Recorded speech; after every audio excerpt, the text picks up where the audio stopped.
श्री स्वामी समर्थ. नमस्कार. मी नंदिनी माझ्या यूट्यूब चॅनलवर तुमचं खूप मनापासून स्वागत करत आहे. तुमच्या मनातील सर्व चांगल्या इच्छा स्वामी महाराज पूर्ण करो ही स्वामींच्या चरणी प्रार्थना करते आणि आजच्या नवीन व्हिडिओला सुरुवात करते. उद्या वार आहे शुक्रवार, दिनांक आहे 17 जानेवारी. या दिवशी आलेली आहे या वर्षीची पहिलीच संकष्टी चतुर्थी. प्रत्येक महिन्यामध्ये 2 चतुर्थी येत असतात. एक कृष्ण पक्षामध्ये येते आणि एक शुक्ल पक्षामध्ये येते. तर कृष्ण पक्षामध्ये येते तर ती संकष्टी चतुर्थी म्हणून ओळखली जाते आणि शुक्ल पक्षामध्ये येते तर तिला विनायक चतुर्थी म्हणून ओळखलं जातं. आणि दोन्हीही चतुर्थ्या ज्या आहेत तर त्या गणपती बाप्पांना समर्पित आहेत. पौष महिन्यातील संकष्टी चतुर्थी ही तिळ संकट या नावाने देखील ओळखली जाते. गणपती बाप्पा आपल्यावरती येणारे सर्व संकट हे दूर करत असतात. गणपती बाप्पांना बुद्धीची, ज्ञानाची आणि विद्येची देवता म्हणून ओळखलं जातं आणि यामुळे गणपती बाप्पांची आपण विधिवत पूजा अर्चा आपल्या मुलांसाठी नक्कीच केली पाहिजे. या चतुर्थीला तिळाचा वापर केला जातो, त्यामुळे या चतुर्थीला तिळ चतुर्थी असं म्हटलं जातं. या दिवशी गणपती बाप्पांसोबतच माता लक्ष्मी आणि चंद्रदेव यांची पूजा केली जाते.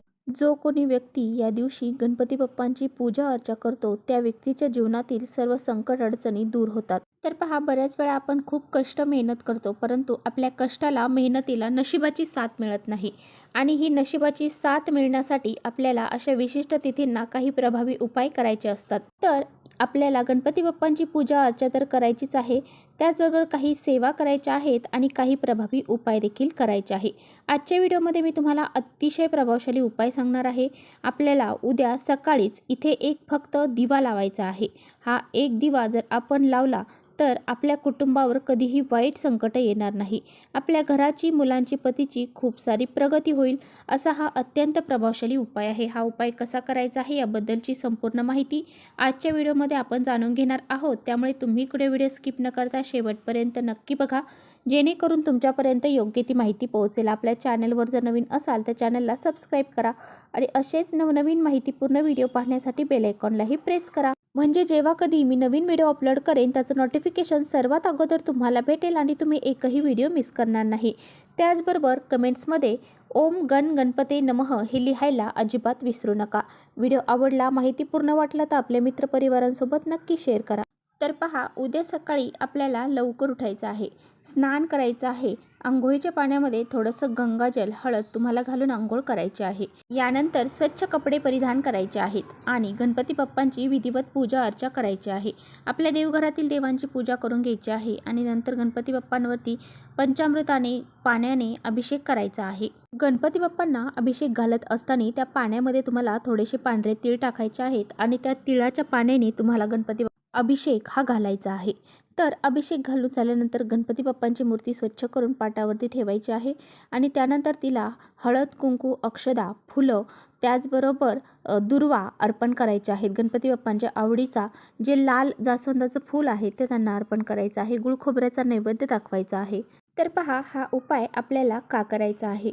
जर तुमच्या घराची प्रगती होत नसेल, तुमच्या घरामध्ये पैसा हा टिकत नसेल, नेहमी पैसा घरामध्ये आला की कोणत्या ना कोणत्या मार्गाने घरातून बाहेर निघून जात असेल आणि लक्ष्मी घरामध्ये स्थिर राहत नसेल, त्याचबरोबर तुमच्या मुलांची प्रगती होत नाहीये, तुमच्या घरामध्ये दारिद्र्य येत आहे, त्याचबरोबर तुमच्या घरावर काही संकट, अडचणी येणार आहेत आणि त्या दूर होण्यासाठी, त्या संकट अडचणी टाळण्यासाठी तुम्हाला हा उपाय करायचा आहे. आपल्या कुटुंबावरती काही वाईट संकट येणार आहे किंवा आपल्या कुटुंबावरती काही वाईट संकट आलेली आहेत तर ती दूर होण्यासाठी सुद्धा तुम्ही हा उपाय करू शकता. तर पहा, उद्या संकष्टी चतुर्थी आहे आणि पहिली संकष्टी चतुर्थी आहे आणि या दिवशी या ठिकाणी घरामध्ये असा हा दिवा लावण्याला खूप विशेष महत्त्व दिलं जातं. त्यामुळे प्रत्येकाने आपल्या घरामध्ये हा दिवा लावायचा आहे. सकाळीच आपल्याला हा दिवा सकाळी 12 वाजायच्या आतच हा दिवा घरामध्ये लावायचा आहे. अगदी तुम्ही सकाळी 9:30 वाजेपर्यंत प्रयत्न करायचा आहे हा दिवा लावण्याचा. तर पहा, तुम्हाला हा उपाय करण्यासाठी कणकेचा दिवा तयार करायचा आहे. आता थोडंसं गव्हाचं पीठ घ्यायचं आहे, त्यामध्ये पाणी मिक्स करून तुम्हाला थोडीशी हळद टाकायची आहे आणि एक कणकेचा चौमुखी दिवा तुम्हाला तयार करायचा आहे.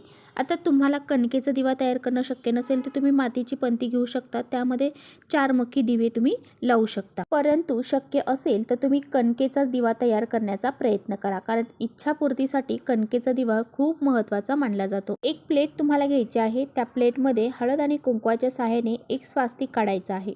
त्यानंतर त्या स्वास्तिकला 4 बिंदू साईडच्या 2 रेषा तुम्हाला द्यायच्या आहेत. तर पहा, उपाय करत असताना आपल्याला आपल्या घराचे मुख्य दरवाजे, खिडक्या ह्या उघड्या ठेवायच्या. हा दिवा लावण्या अगोदर तुम्हाला तुळशीपाशी सुद्धा एक दिवा लावायचा आहे. देवघरामध्ये सुद्धा एक दिवा लावून घ्यायचा आहे. तसेच तुमच्या मुख्य दरवाजावरती सुद्धा तुम्हाला एक दिवा लावणं शक्य असेल तर तुम्ही नक्की लावायचा आहे. कारण अशा प्रसन्न वातावरणामध्ये जर तुम्ही जे काही उपाय करता त्याचे पटकन फळ आपल्याला प्राप्त होत असते. आता हा जो दिवा आहे तर या दिव्यामध्ये 2 वातींची एक वात करून टाकायची आहे. म्हणजे 2 वातींची एक कापसाची वात तुम्हाला टाकायची आहे. या दिव्यामध्ये तुम्ही शुद्ध गाईचं तूप घालायचं आहे. शुद्ध गाईचं तूप घालणं शक्य नसेल तर तुम्ही तिळाचं तेल घालू शकता किंवा मोहरीचं तेल देखील घालू शकता. त्याचबरोबर त्या तेलामध्ये किंवा तुपामध्ये तुम्हाला थोडेसे चिमूटभर काळे तीळ टाकायचे आहेत. आता जो दिवा तुम्ही लावलेला आहे त्या दिव्यामध्ये तुम्हाला हे काळे तीळ टाकायचे आहेत. काळे तीळ हे नकारात्मकता दूर करण्यासाठी खूप महत्त्वाची मानली जातात आणि तुम्हाला हा दिवा तयार करताना 4 मुखी करायचा आहे. म्हणजेच तुम्हाला 2 वातींची एक वात करून 4 साईडला 4 वाती तुम्हाला लावायच्या आहेत. त्यानंतर त्या प्लेटमध्ये हा दिवा तुम्हाला ठेवायचा आहे. यानंतर या दिव्याला हळद कुंकू तुम्हाला अर्पण करायचं आहे. आणि ही दिवा लावलेली जी प्लेट आहे तर ती उचलून तुम्हाला गणपती बाप्पांसमोर ठेवायची आहे. त्या दिव्याला धूप अगरबत्ती सुद्धा तुम्हाला ओवाळून घ्यायची आहे. तर पहा, तुम्ही सकाळी जर तुम्हाला वेळ असेल तर तुम्ही सकाळीच हा दिवा प्रज्वलित करण्याचा प्रयत्न करा. जर सकाळी वेळ भेटला नाही तर दिवसभरामध्ये कधीही प्रज्वलित करू शकता. यानंतर तुम्हाला आसन टाकून बसायचं आहे.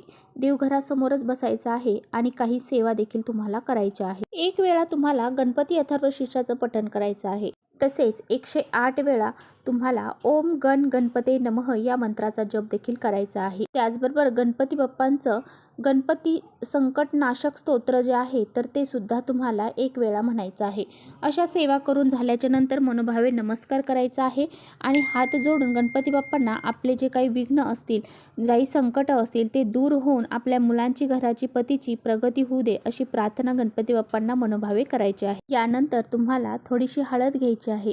हळद आणि थोडंसं गाईचं गावरान तूप घेऊन त्याचा टिळा तुम्हाला गणपती बाप्पांना लावायचा आहे. गणपती बाप्पांच्या कपाळावरती हा टिळा लावत असताना ओम गण गणपते नमः या मंत्राचा तुम्हाला जप करायचा आहे. गणपती बाप्पांना तो टिळा लावल्यानंतर त्यावरती थोड्याशा अक्षता देखील तुम्हाला लावायच्या आहेत. असा टिळा जर आपण प्रत्येक संकष्टी चतुर्थीला गणपती बाप्पांना लावला तर गणपती बाप्पा आपले सर्व इच्छा मनोकामना पूर्ण करतात. जर तुमच्या घरामध्ये पैसा टिकत नसेल, तुमचा विवाह जुळत नसेल, त्याचबरोबर पैसा घरामध्ये टिकत नसेल तर अशा बऱ्याचशा ज्या समस्या आहेत तर त्या दूर होण्यासाठी गणपती बाप्पांना प्रार्थना करायची आहे. आपली जी काही इच्छा असेल ती तुम्हाला व्यक्त करायची आहे. तर पहा, तुम्हाला हा दिवा किती वेळ प्रज्वलित ठेवायचा आहे तर 2 तास तुम्ही हा दिवा चलेल इतका वेळ तुम्हाला तो प्रज्वलित ठेवायचा आहे. म्हणजे तेवढं तेल तुम्हाला त्यामध्ये घालायचं आहे. त्याचबरोबर तुम्हाला अजून एक उपाय करायचा आहे. गणपती बाप्पांच्या कानामध्ये हे 2 शब्द तुम्हाला बोलायचे आहेत. आता तुम्ही हा उपाय घरी गणपती बाप्पांच्या समोर केला तरी चालेल किंवा तुम्ही मंदिरात जाऊन गणपती बाप्पांच्या मंदिरात केला तरी सुद्धा चालेल. तर पहा, तुम्हाला काय करायचं, आपला डावा जो हात आहे तो आपल्या छातीपाशी ठेवायचा आहे आणि उजवा हात गणपती बाप्पांच्या कानाला लावायचा आहे आणि तुम्हाला ओम नमः शिवाय असं म्हणून तुमची जी काही इच्छा मनोकामना आहे तर ती गणपती बाप्पांना सांगायची आहे. ओम नमः शिवाय हा भोलेनाथांचा मंत्र आहे आणि गणपती बाप्पा भोलेनाथांचा कोणताही शब्द खाली पडू देत नाही. त्यामुळे तुम्हाला अशा पद्धतीने गणपती बाप्पांच्या कानामध्ये ओम नमः शिवाय म्हणायचं आहे आणि तुमची जी बी इच्छा असेल तर ती व्यक्त करायची आहे. अशा पद्धतीने उपाय केला तर गणपती बाप्पा आपली नक्की इच्छा पूर्ण करतात. तर चला, इथेच थांबवते. माझा व्हिडिओ आवडला असेल तर नक्की लाईक करा. चॅनलवर नवीन असाल तर चॅनलला सबस्क्राईब करा. परत भेटूया अशा छानशा व्हिडिओसोबत. तोपर्यंत श्री स्वामी समर्थ.